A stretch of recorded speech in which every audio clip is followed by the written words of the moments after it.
Okay. Happy Sabbath, everybody. Happy Sabbath. Today is, April 8th, 2023. And we're still in the book of Hebrews. It takes a long time to get through the book of Hebrews. We just study it a few verses at a time. And, as we study, we realize that the most verses in the book of faith, the chapter of faith, Hebrews chapter 11, is about which patriarch? The most verses is in chapter 11 is about Abraham, right? Because Abraham is the father of faith, right? Yeah. And then it goes about Abraham and Sarah, and then Jacob, and Isaac, and then Jacob. And then after it talks about Jacob, we eventually get to Joseph. So today we're going to go to the faith that is exhibited by Joseph. All right. But before that, you know what? I think we should just review what we did last time, just to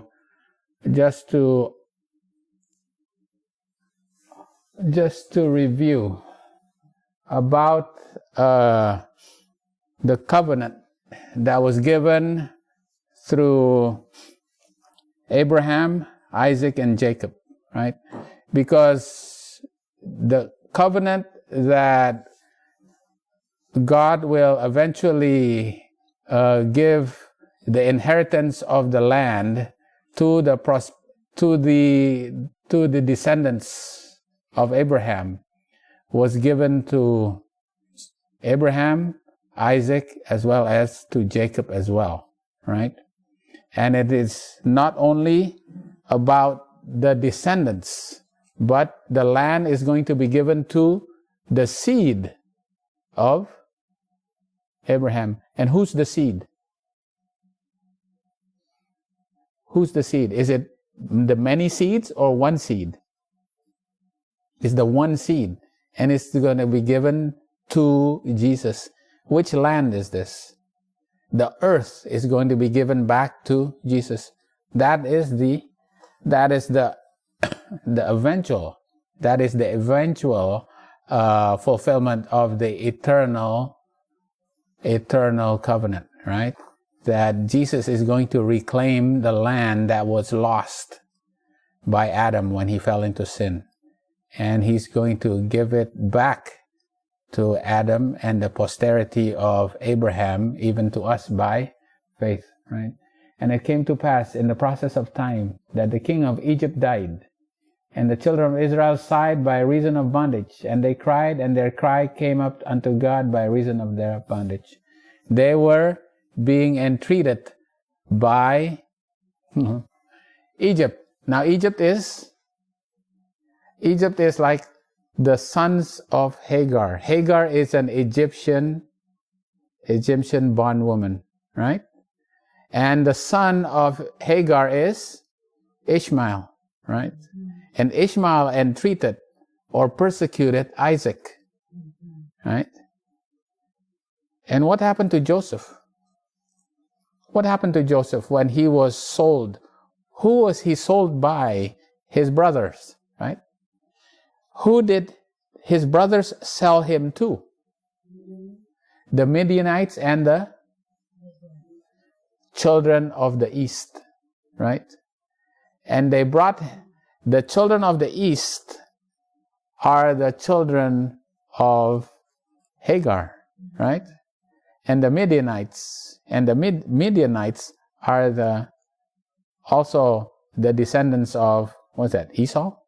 Right? If you remember that, right? Yeah. And they sold him he was brought down to Egypt, and he was sold to Potiphar. So he was sold into slavery to the family of Hagar, right? And you see this is already a covenant that is already made. You will be persecuted right? You will be persecuted by your kinsmen, because these are all the descendants of Abraham eventually. They're all their cousins, right? The descendants of their cousins. So the Israelites were actually persecuted by their own kind of like distant relatives, right? But the promise was actually given to Israel, that through Israel, Jesus is going to be born. And God heard their groaning. And God remembered his covenant with who? Abraham. And with Isaac. And with Jacob. And God looked upon the children of Israel. And God had respect unto them. Right? Because what? He had promised that his children will eventually, the descendants of Abraham, Isaac, and Jacob will come out of bondage, right? And inherit the land again. All right. Okay, let's do this part again. We did this last time, but we're going to do it again. All right. What's the names of the children of Jacob that went into Egypt, right? They went into Egypt. Why? What happened? There's a famine. Because they had to be saved in Egypt because there's a famine, right? And Joseph had to go there first to prepare them for that famine, because otherwise they would have all died. And because of that, they all lived in Egypt, all right? And what were their names, right? Reuben, Simeon, Levi, Judah, Dan, Naphtali, Gad, Asher, Issachar, Zebulun, Joseph, and Benjamin. All right, that's the 12 sons of Jacob that went into Egypt. All right. Okay. All right. Now, what are the 12 tribes that inherited land in Canaan, right? Are these the same 12 tribes of the 12 sons that inherited the land here in Canaan? Right? Are they the same 12? No, obviously not. Who does not inherit land in Canaan? Who of these 12 do not inherit land in Canaan? Levi, right? Levi does not inherit land. Why? Because they become the priests, right? Yeah, they receive tithes, right? From all of them, right? From all the tribes, they receive the tithes. So they don't get a land because they have to work all the time, right? In the sanctuary. And who else does not receive land of these 12? Joseph, right? Yeah. Instead of Joseph, his sons, right? So his two sons inherit, they take over Joseph and Levi, right? So instead, who inherits the land? Right? So we go Asher, Dan, Ephraim, Gad, Issachar. This is according to the listing that was according to the Bible, right? Reuben, Simeon, Zebulun, Judah, and Benjamin. Judah and Benjamin. And the Judah and Benjamin becomes what nation? What nation? Judah and Benjamin. The southern kingdom, right? The southern kingdom is Judah and Benjamin. And the 10 in the north is called Ephraim, right? 10 in the... So these are the 12 places where they go, right? And I like to bring this up here. Look at Simeon's area. Simeon is actually right in the middle of Judah's. His is right in the middle of Judah. But when you read the book, when you read the Bible, eventually Simeon does not have any more land. Towards the end here, right, during the time of the judges, Simeon's cities all are absorbed by Judah, so that Simeon no longer have any land. Why is that? Why would you think that Simeon land is eventually gone? He had land there, but eventually it's gone. Was he the one that was worse? Well, he is the most cruel of the 12 brothers who wanted to kill Joseph, right? He wanted Joseph killed. He was the most cruel. And as a matter of fact, when the 10 brothers came to meet Joseph, he says, okay, you go back. You all go back. Bring me that other brother that you said you have. But I'm going to keep one here in the dungeon. And who is the one that kept in the dungeon? Simeon. Because Simeon was the most cruel to Joseph. He didn't know that was Joseph right there, right? Okay. So, all right, who's the oldest, right? The oldest son usually will have to have the birthright and the rulership of the house, right? The birthright and the rulership. Why did Reuben lose his birthright and his rulership of the house of Israel? Why did Reuben lose his birthright and the rulership? Yeah. You do adultery. Yeah. Took the wife of the. Right. He committed fornication with his father's concubine, right? Because of that, he lost his birthright and his leadership. And the leadership of the tribes were given to who? Who eventually became the ruler of the tribes? Judah. Right? Yeah. That's right. Because through Judah came all the Jesus. Kings, right? All the kings, right? Through Judah came, except for Saul, right? Because through Judah, from David on, right? The kings of Judah all came from Judah, obviously. The kings of Judah came from Judah. Because out of the scepter of Judah, right, comes Jesus, right? Who does the birthright goes to? The leadership of the houses of Israel is given to Judah, right? But what about the birthright? Who receives the birthright? Levi. Who receives? It's not Levi. Levi becomes the priests. But who has the birthright?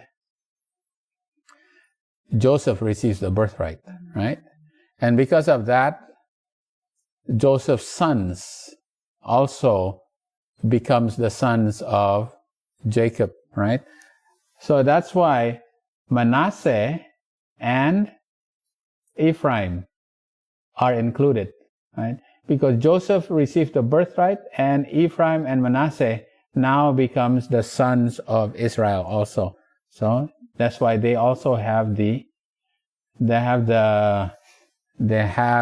names are in the 12 tribes that inherit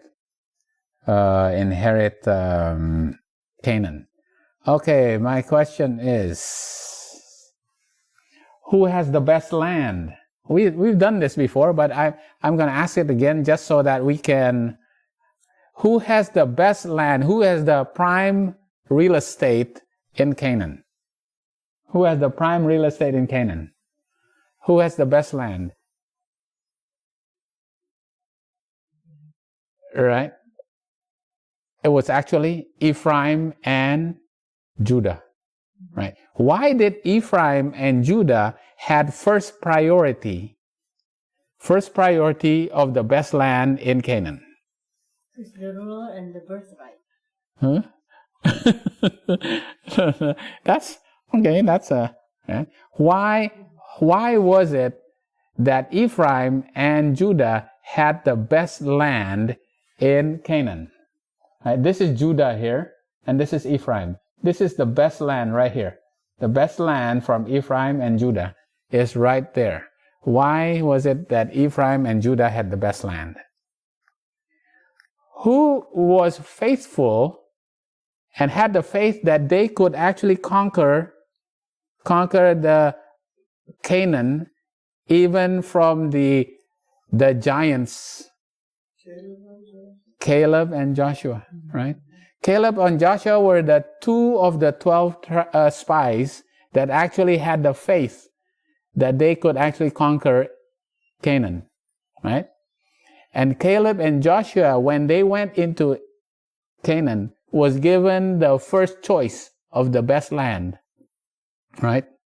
And Caleb and Joshua's tribe became what? The largest tribes. Joshua was from what tribe? What tribe was Joshua from? Joshua was from Ephraim. Ephraim became the largest tribe of the 10 northern tribes. Ephraim. That's why Israel, the 10 northern tribes, is actually called Ephraim, right? He has the best land because Joshua is Ephraim, right? He's an Ephraimite. What about Caleb? Caleb is actually Judah. So Judah, right? Well, had this big land down here. Judah becomes the biggest tribe in the south, right? And obviously Jesus comes from Judah. Okay, now just to review. I like to do this over and over again because when we hear it for the first or the second time, we sometimes don't get it, right? But what about the 144,000, right? Which tribes are included in the 144,000, right? Out of let's say, out of these 10 tribes, which of these 12 tribes, okay, out of these 12 tribes, which of these 12 tribes are not included in the 144,000? Which of these 12 tribes here that inherited Canaan will not be in the 144,000 according to Revelation 7? Which of these 12 are not included? Which of these 12 are not included in the 144,000? Okay, let's go through there. Here's the 144,000, right? Judah, Reuben, Gad, Asher, Naphtali, Manasseh, Simeon, Levi, Issachar, Zebulun, Joseph, and Benjamin. Who's not included? Who's not included? Ephraim. Ephraim and? Who's not included? Judah. Ephraim and Dan. My question is, why is Ephraim and Dan not included? Why is Ephraim and Dan not included?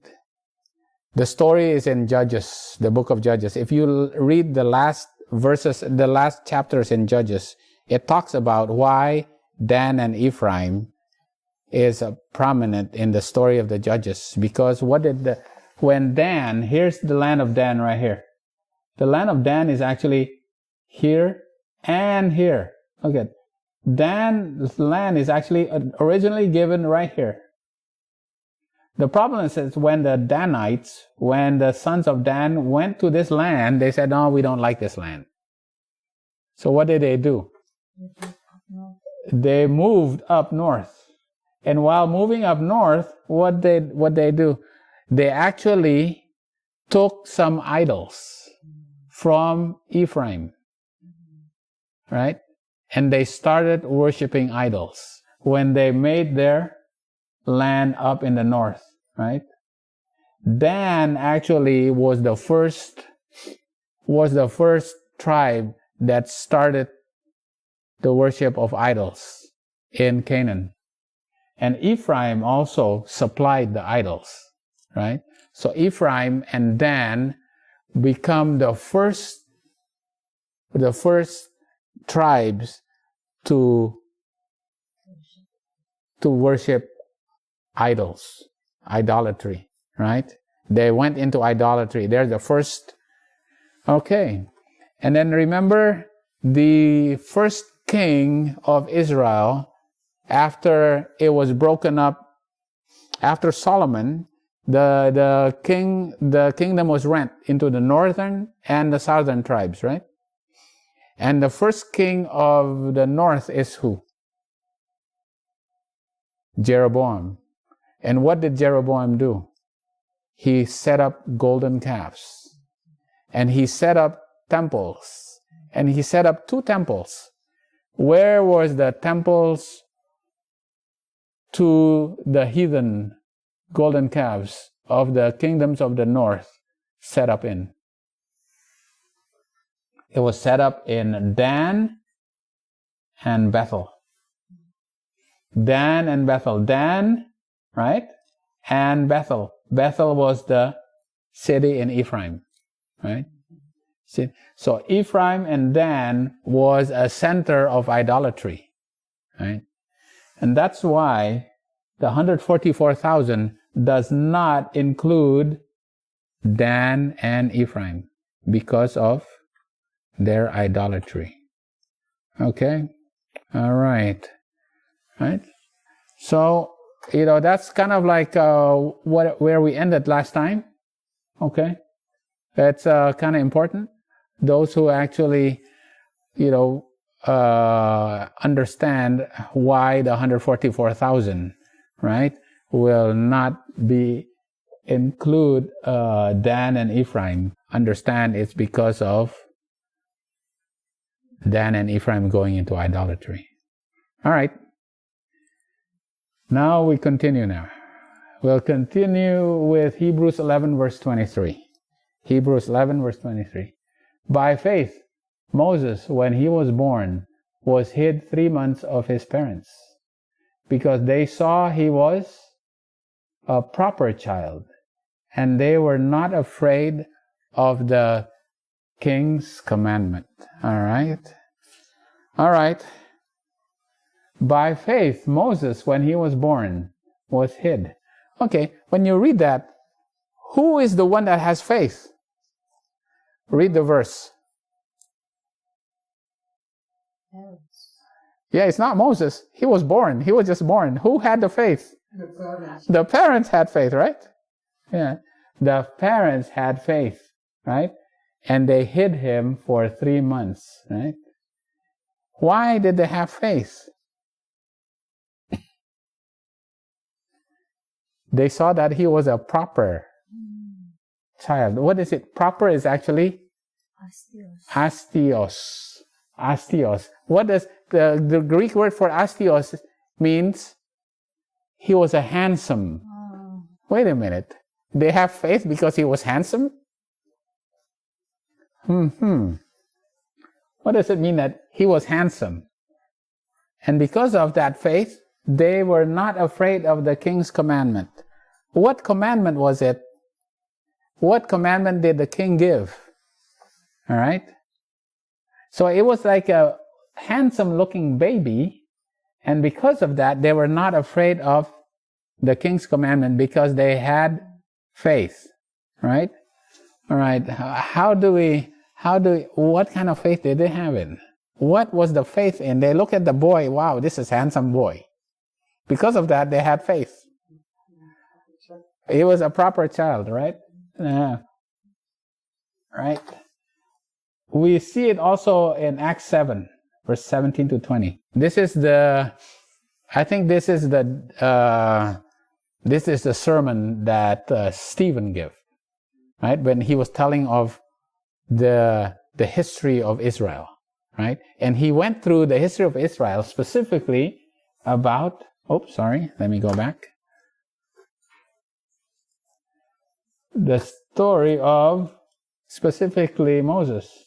But when the time of the promise drew nigh. Okay, what promise?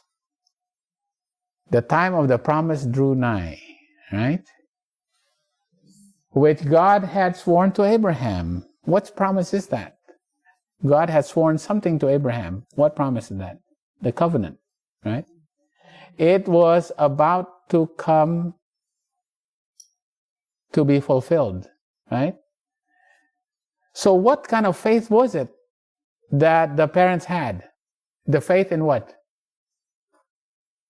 In the promise, right? So the parents of Moses had faith in the promise because the promise was about to be fulfilled, right? The promise that God actually gave to Abraham, right? The people grew and multiplied in Egypt, till another king arose, which knew not Joseph. The same dealt subtly with our kindred, and evil entreated our fathers, so that they cast out their young children, to the end that they might not live, in which time Moses was born. So what was the commandment that they were not afraid of? That all the boys had to be killed, right? In which time Moses was born and was astios, exceedingly fair.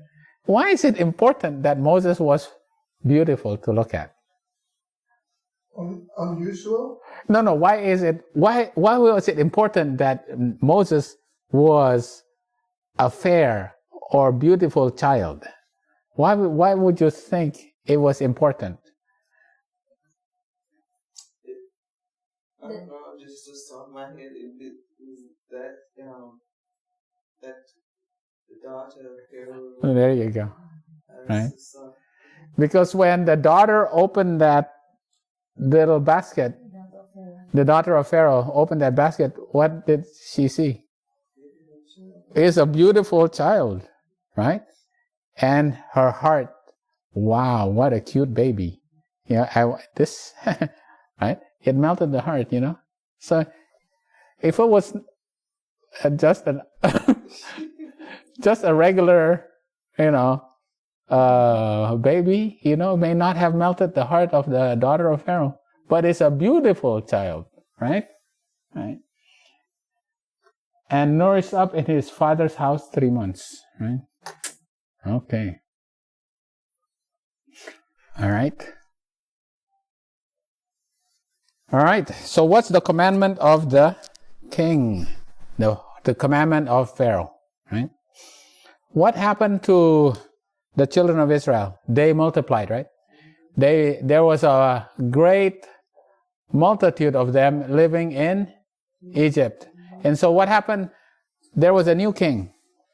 Now there arose up a new king over Egypt, which knew not Joseph.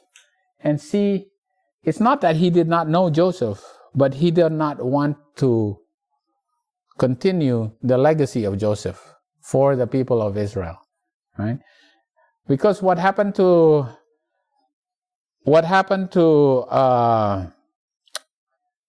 Joseph when he became prominent in Egypt?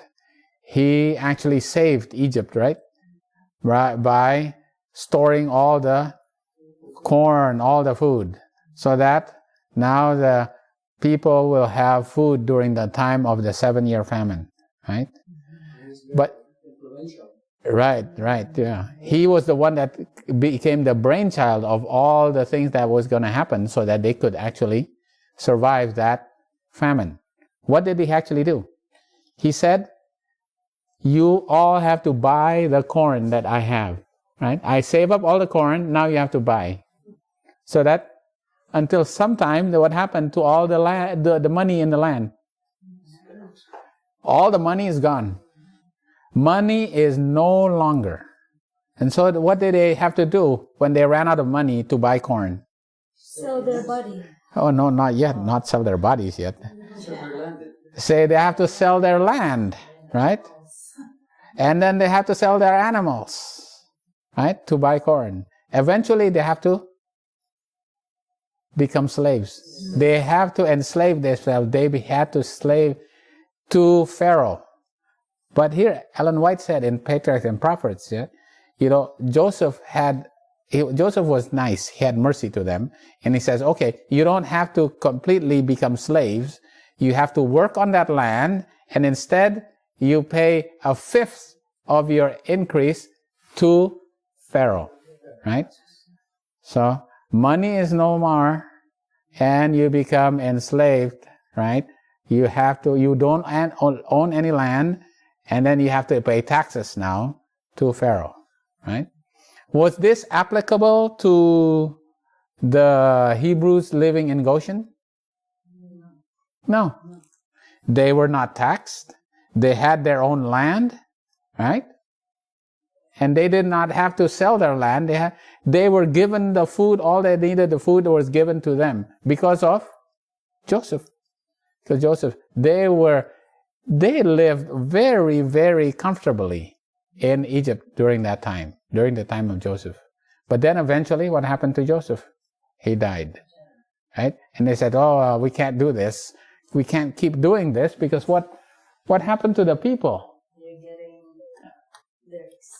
Behold, the people of the children of Israel are more and mightier than we."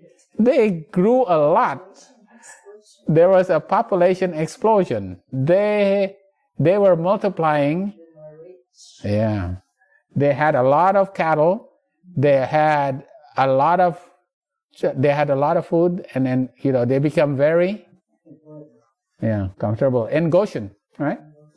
Come on, let us deal wisely with them, lest they multiply and come to pass that when there falleth out of any war, they join also unto our enemies and fight against us. All right. So what was he worried about? That Israel will against. Right? What is that called? Sedition. Ah, yeah. Do you know about another sedition? Who was accused of sedition? Jesus, right? Jesus was accused of sedition. Oh, are you the king? Are you going to rise up against, right? When he was born, the wise men came and says, "Oh, we're looking for the king." What king? So what did Herod said? Okay, we're going to have to kill this king, right? So, see, there's a sedition, right? They didn't want these people to join with their enemies and fight against them. So get them up and out of this land. So the people in the last days were looking for the people that... This is going to be happening in our time. How are we going to be persecuted? There's going to be some of us who are going to be persecuted because of an accusation of sedition. Right? There's certain accusation of sedition. Yeah. That's true, right? So what did they do? Therefore they did set over them taskmasters to afflict them with burdens. And they built for Pharaoh treasure cities, Pithom and Ramses. But the more they afflicted them, the more they multiplied and grew. And they were grieved because the children of Israel. Right? And the Egyptians made the children of Israel to serve with rigor. Now they became slaves. They used to live as like kings over there. Right? And then eventually they became slaves. Right? And the Egyptians made the children of Israel to serve rigor. And they made their lives bitter and with hard bondage, in mortar and in brick, in all the manner of service in the field. All their service wherein they made them serve was with rigor. Wow. And they had to build with cities, right? With brick, right? Well, they had to build cities. They were worried that these people will commit sedition, right? Because of that, what was the commandment? To kill all the newborn sons, right? Okay. Because there was going to be a savior. Right. Okay. So I needed to find out how prosperous were they in actually multiplying, right? When they first went down to Egypt, how many went down to Egypt? 6,000. When they first went to Egypt, out of Canaan, Jacob and his family went down to Egypt. How many of them actually came out and met Joseph? 70. There are 70 of them, right? So when you count 70 with their wives and their concubines, because some of them had concubines. Simeon had concubine, Judah had a concubine, and others. They calculate it's probably about 100 Hebrews in Egypt when they first started. When they first started, there were 100 Egypts, 100 Hebrews in Egypt.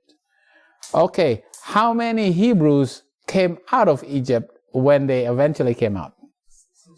1 million. 100,000, 600,000. 600,000. Well, according to the Bible, there's how many? 600,000 men. There you go. 600,000, 603, what? 603,550. 6,355 men, not including the Levites. Productive. Including the From 100 to 600, it's probably about 670,000 men. Average, how many children they would have? 3 or 4, and a wife? double. No, not even more. It's more than double. Estimate 3 million. 3 million Hebrews came out. There was a lot. Okay. Wait a minute. How long did it take them to multiply from 100 to 3 million? Is it 400 years? Wait a minute. Is it 400 years? No, they were afflicted from the time of Isaac to the time that they actually leave. It's 400 years. How many years was it that they actually sojourned in Egypt?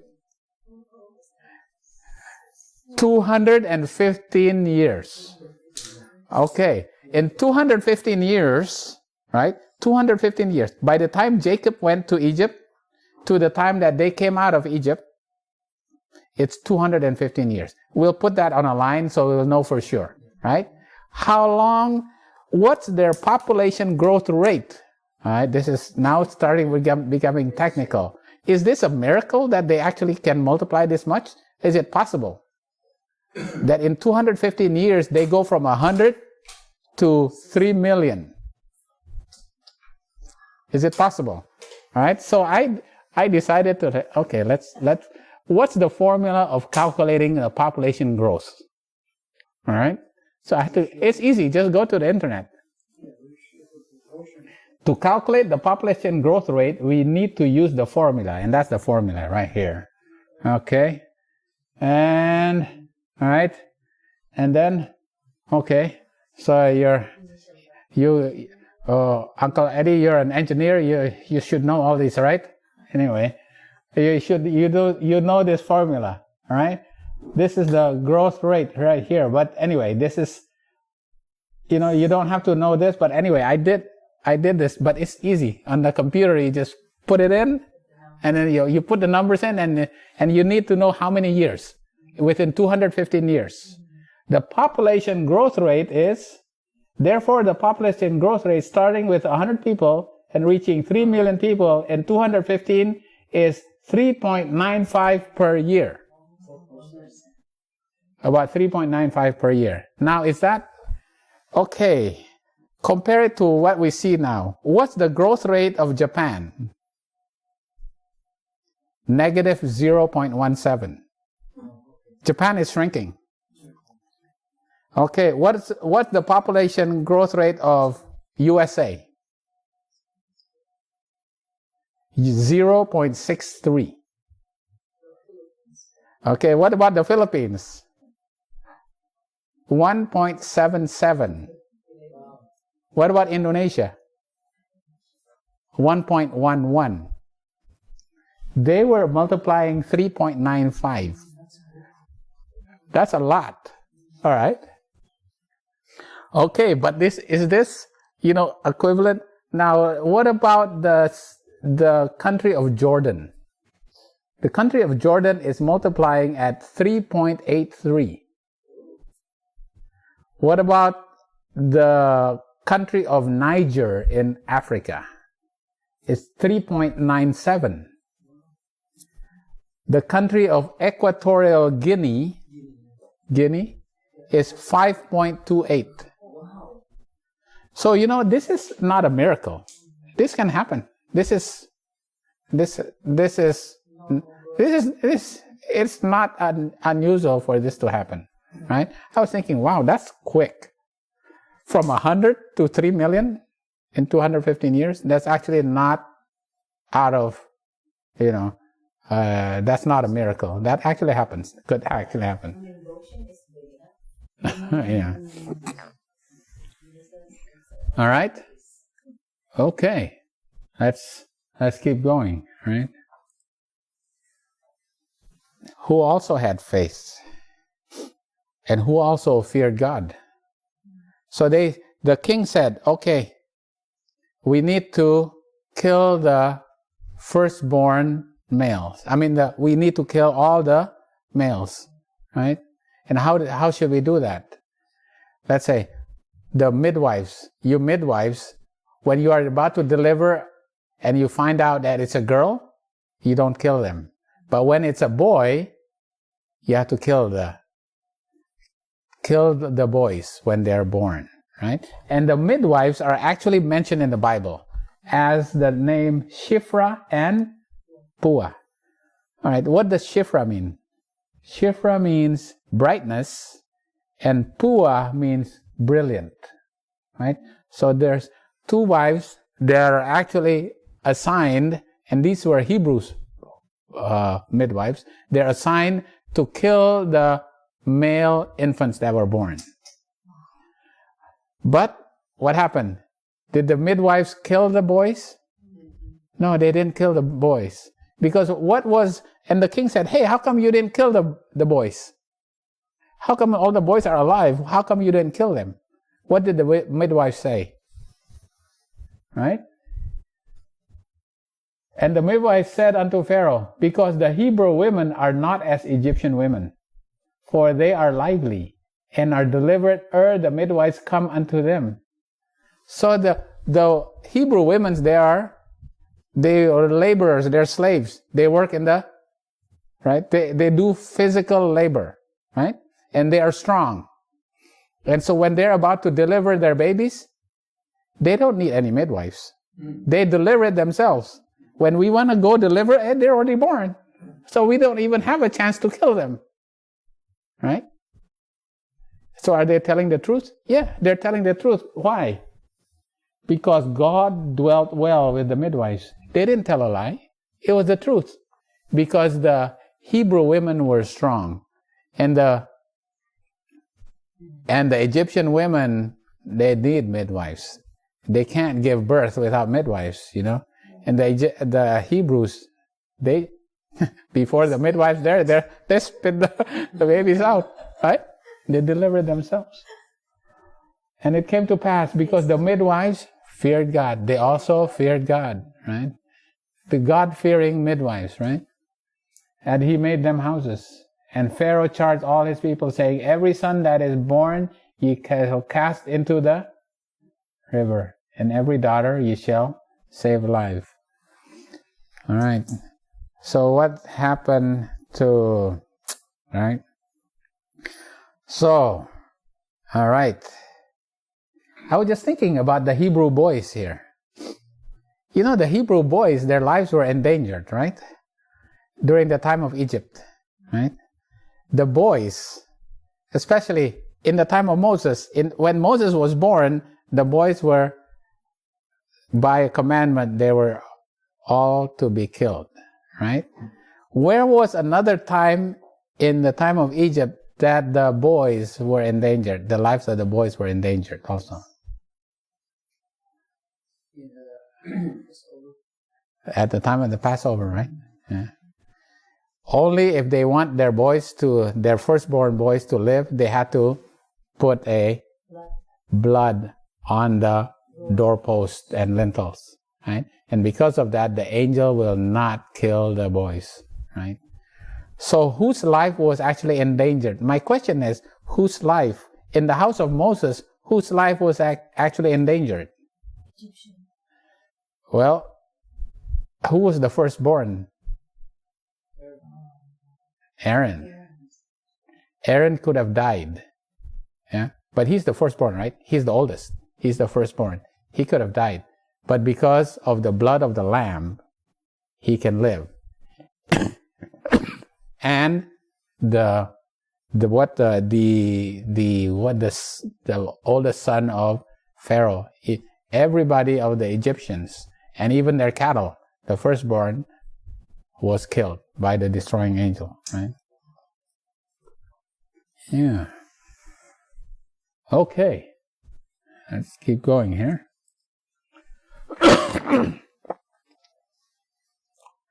The king, angry at the failure of design, made the command more urgent and extensive. The whole nation was called upon to hunt out and slaughter his helpless victims. And Pharaoh charged all his people, saying, every son that is born ye shall cast into the river, and every daughter ye shall save alive. While this decree was in full force, a son was born to Amram and Jocebeth, devout Israelites of the tribe of Levi. The babe was a goodly child, and the parents, believing that the time of Israel's release was drawing near, they had a belief. They had faith in what? The deliverance. And that deliverance, that promise was given to Abraham. It was a promise that was given to Abraham. All right? We will have to go through that promise. All right? Because obviously, Amram and Jocebeth knew of that promise. How did they know that right about now there should be born a deliverer? There must be a timeline that they were following. Right? How did they know? They said, oh, you know what? This is about the time that a deliverer is going to be born, who will fulfill the promise that was given to Abraham, that we are going to leave this place with great substance. I already gave you the clue. Right? And determined that their little one should not be sacrificed. Faith in God strengthened their hearts, and they were not afraid of the king's commandment. All right. And we know how Amram and Jocebeth are both Levites, and they're both Levites. How are they related to each other? Obviously, husband and wife. And the Bible was very specific. Amram took Jocebeth, his father's sister. He actually married his aunt. He actually married his own aunt. Right? Anyway, they were both Levites. But they understood the covenant that was given to Abraham. And let's go through that covenant, okay? I have the timeline here. This is the timeline of the covenant. All right? We can go through the Bible and we actually find out that when Abram was born and when the covenant was given to him. And the covenant was given to him, and he had to show that he believed. He had to sacrifice an animal, animals, right? And he had to divide the animals in two, right? And after I divide the animals in two, there came a lamp and a burning furnace, right? And a burning furnace has smoke that comes out of it, right? There's a lamp and a burning furnace with smoke coming out of it, right? And he fell into a great sleep. Right? And then this is what happened. And when the sun was going down, a deep sleep fell upon Abram. And lo, a horror of great darkness fell upon him. And this is when this great horror came upon him. He saw what was going to happen to his posterity. He saw everything all the way until the time of Jesus. And he saw the fulfillment of the prophecy. Everything was given to him. And he saw that the land that he was being given was actually going to be given to Jesus. And Jesus is going to take back this land. Right? So that's why he believed in the fact that what the land that he was actually going to, being promised, is not just Canaan. It's actually spiritual Canaan. It's going to be New Eden. Right? And that's why he always lived in tents. Right? Because he knew he was going to be a sojourner, even while he was in Canaan. Right? Know for a surety that thy seed shall be a stranger in a land that is not theirs, and shall serve them, and they shall afflict them 400 years. The affliction of 400 years starts when? Not when Isaac was born, but when Isaac was mocked. Right? When Isaac was mocked at 5 years old, 400 years ends at the Exodus. Right? 400 years. This is the entreatment of the children of Israel. Isaac was mocked by Ishmael, the son of an Egyptian bondwoman, right? So the sons of Israel is going to be enslaved by the Egyptians, right? Until the end of this 400 years. Then they shall come out with a great substance. But how do they know that it is the generation of Moses that's gonna be? But in the what? In the fourth generation, thy shall come hither again. Okay, where's the fourth generation? Fourth generation of what? All right, here we go. So they lived for 215 years. They were sojourner in Canaan for 215 years. From here to here, right? This is 215 years. That's like this being split in two. Split. And they were sojourner in Egypt for another 215 years. Right? 215. It's like it's split into two. Right? At the end, they're going to be coming out of Egypt, being led by what? How were they led out of Egypt? By a pillar of fire and a pillar of cloud. Where's the fire and the cloud in this covenant? Jesus. This is right here. The lamp, which is the fire, and the smoke out of the burning furnace, right? That's the fire and the cloud that will lead them out of Egypt to get to cross the Jordan. All right. So where's the 4 generations then? Right. They knew that they're in the 4th generation they will come out. Right. Where's the 4 generations? This is Abraham, Isaac, Jacob, and Reuben. Remember, Reuben entered into Canaan. From Canaan and entered into Egypt at the time when Jacob went there, right? Remember, Joseph was already there. He was already there. Jacob and Reuben, right? And eventually Levi all went into Egypt. So you count 4 generations. Levi, Kohath, Amram. Amram is the 3rd generation. He living in Egypt, right? So from Levi, Kohath, and Amram said, I'm the 3rd generation. So one of my sons is going to be the deliverer. The generation of my sons. This is Aaron, right? So the generation of Aaron and Moses. That's why you understand that those who know what's going to happen in the end time are those who what? Study what? Prophecy. This is the prophecy already given. They know who's going to be coming out of Egypt. They know it's about to happen, right? Amram and Jocebeth knew prophecy. And because of that, they had faith. And they said, this is a goodly child. This is going to be the deliverer, right? And they had faith because they knew that in the 4th generation, it was in the generation of Aaron and Moses that they were going to come out with a great substance, right? Okay, there's a lot more to this, right? Because we all know from the Bible, the Bible gives us the ages of these patriarchs, all right? Okay, I'm going to put down here.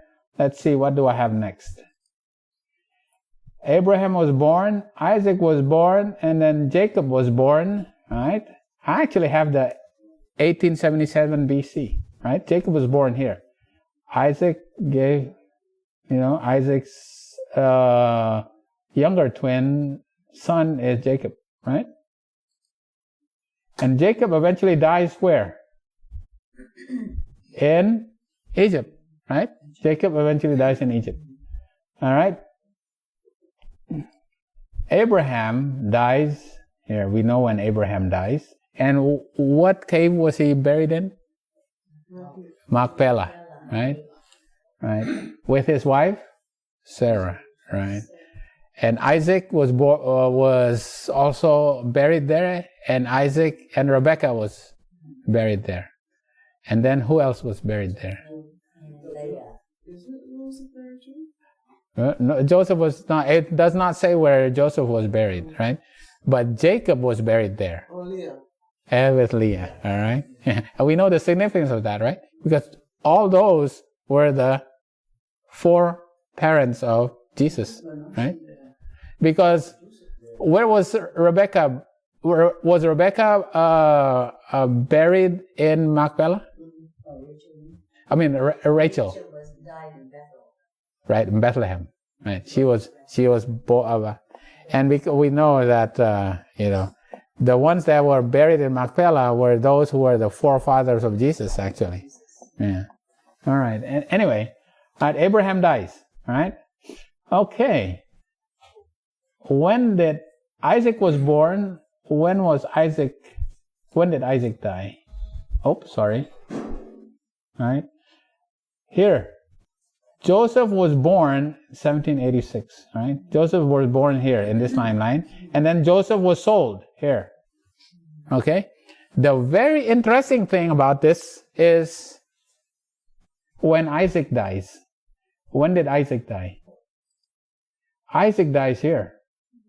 And in the Bible it says that Isaac actually lived with them, with Jacob. So Isaac actually saw Joseph being sold to, saw that Joseph, he thought was killed. Right? He actually saw the grief of Jacob. He lived 12 years even after Joseph was born. Right? Amazing thing. Isaac saw this. Right? Yeah. Okay. When, let's see, Joseph was born, and then, let's see, what's my next one? Joseph dies here. Jacob dies here, and then Joseph dies here, right? Joseph dies, and during this time between here and here, they were living in Goshen. And was this a prosperous time? Right? Because only after Joseph died did they become slaves, right? So how many years were they really slaves? About 140 years. So when we say, you know what, they were slaves in Egypt for 400 years? No, they were not slaves in Egypt for 400 years. They were actually living very prosperously here in Goshen, in this time frame right here. Right? This is the only, in this time frame, were they slaves, right? Only about 140 years, right? Just to, the Bible is very specific. If you just go and take the time to put this on a line, and then you will know. All right, next. Then Moses was born. We know Moses born because how old was he when the Exodus? 80 years, right? Yeah, at the Exodus he was 80 years old. And then he dies when the year they went into Jordan, 1492.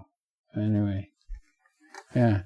This actually is pretty important because this timeline also is applicable to the 144,000, you get some concept from this, right? Okay. All right. We keep going. All right. By faith, Moses, when he was born, was hid 3 months of his parents. because they saw he was a proper child, and they were not afraid of the king's commandment, right? They were not afraid of the king's commandment, right? And we see, okay, let's do those who were not afraid of the king. Instead, they feared God, right? And Peter and the other apostles answered and said, we ought to obey God rather than, we ought to fear God more than men, right? All right, so I just get where's the fear of God here? The most famous is this one, right? What's the fear of God? The fear God and give glory to Him, for the hour of His judgment is come. What angel's message is this? The first angel's message, right? This is the first angel's message. Those who have the 144,000 will preach the three angels' message. And the first requirement is fear God, right? Fear God and give glory to Him. Okay. All right. Okay. Let's see. Who else feared God? During a time when there was a king's commandment, there was some Hebrew boys, right, that feared God more than they feared the king, right? And Shadrach, Meshach, and Abednego and answered to the king, O Nebuchadnezzar, we are not careful to answer thee in this matter, right? We are not afraid of answering you. We already made up our mind that we are not going to bow down to that statute, right? And the king was full of fury, and he commanded that he should heat the furnace 7 times more than it won't be heated, right? His commandment is that you have to bow down to the statute. But these boys, they feared God more than they feared the king's commandment. Shadrach, Meshach, and Abednego, right? How were they prepared to face this situation? Did they suddenly come to the situation and say, oh, okay, now we can go to the fiery furnace? They had been trained, right? It's very important. In Patriarchs and Prophets, I'm pretty sure, Ellen White says that the parents of Shadrach, Meshach, Abednego, Daniel trained their boys, right? Why? They knew of a prophecy that they will have to go to Babylon for how many years? 70 years. They will have to go to Babylon for 70 years because they knew the prophecy. And when Daniel said, okay, we are going to go back to Jerusalem again. We are going to be delivered from this bondage in Babylon for how many years? We are only going to be here for 70 years. And he knew the prophecy because he knew that the people of God will be delivered out of the bondage of Babylon after 70 years. He knew the prophecies, right? Yeah. And the parents of the Hebrew boys knew the prophecy and says, it's okay. You are going to go there and you will be saved in Babylon, right? Yeah. But then you will be delivered back to return to Jerusalem. Who else was not afraid of the king's commandment? Obviously Daniel, right? Daniel, he was not afraid of the king's commandment. That, you know what? You are not allowed to bow down to anybody but except the king. And then he decided to bow down to his God 3 times a day, right? He regarded not the king. He feared God more than he feared the king, right? And so we all see this fear God, and fear God is a common theme, right? For the lines of Daniel, Shadrach, Meshach, and Abednego, and also Moses and the children of Israel. And these are the lines that we will see that if we study, we can know what is going to happen in our timeline, right? Yeah. Okay. All right. And when she could no longer hide him, she took for him an ark of bulrushes and daubed it with slime and pitch, He took an ark of bulrushes and daubed it with slime and with pitch. Okay. And put the child therein, and she laid it in the flags by the river's bank. So she did throw it into the river. The king says, okay, you have to throw your boys in the river. She did throw it in the river, but it was in an ark, right? That was waterproofed with slime and pitch, right? Okay, the mother succeeded in concealing the child for 3 months.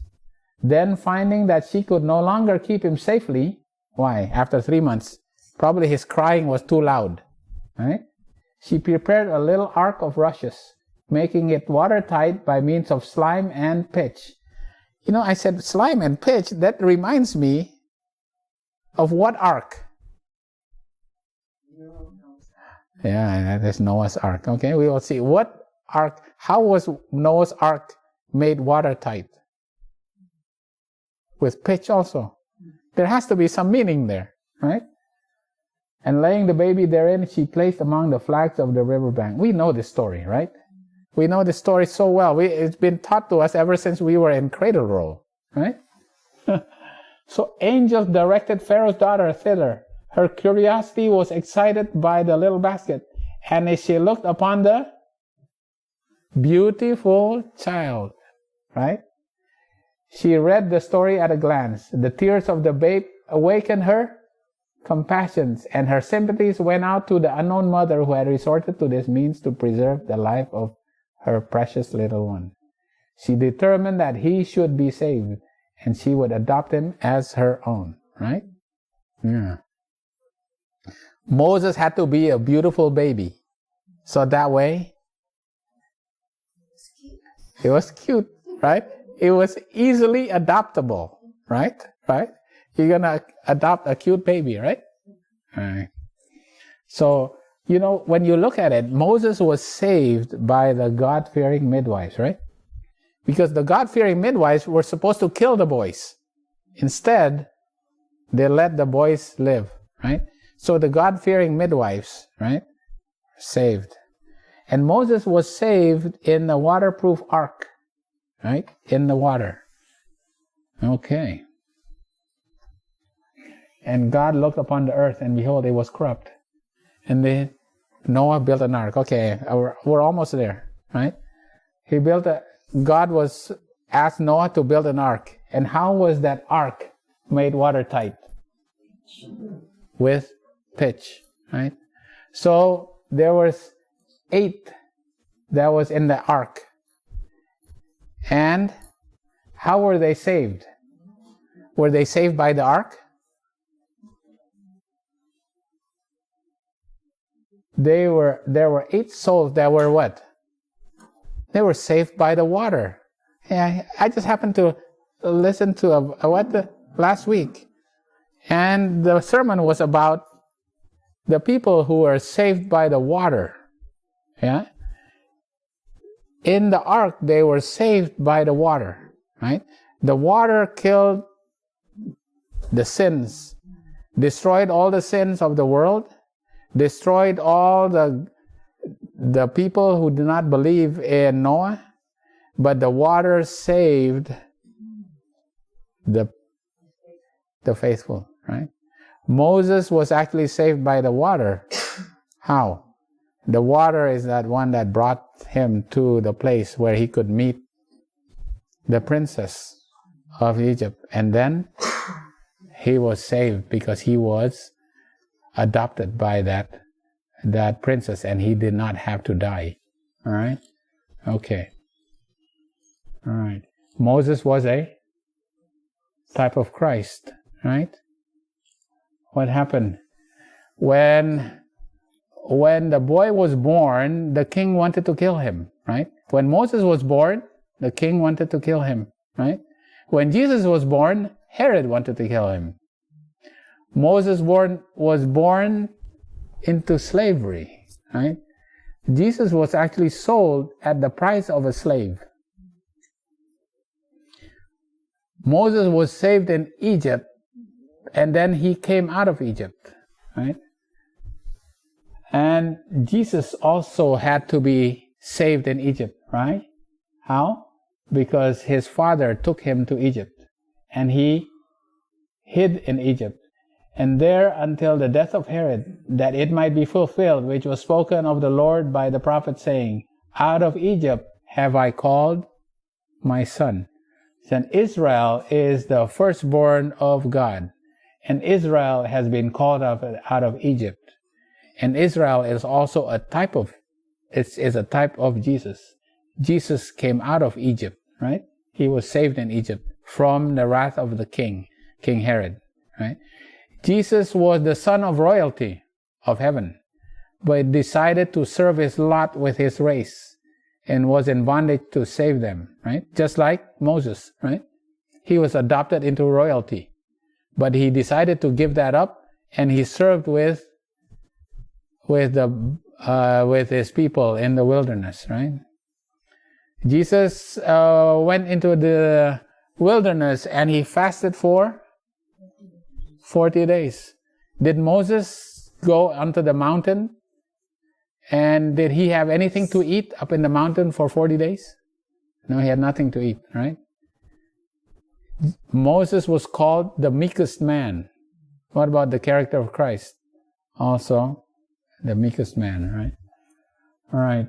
So we know that Moses, right, is a type of a person whose parents had faith because they knew of the prophecies that's going to be fulfilled.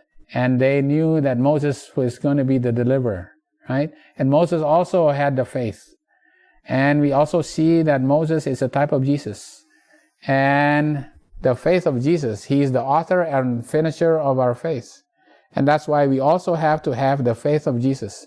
Knowing the faith of Jesus is also knowing that what he is doing for us is preparing us to deliver us from the bondage of sin, right? Just like Moses is going to deliver the children of Israel from the bondage of sin. Okay.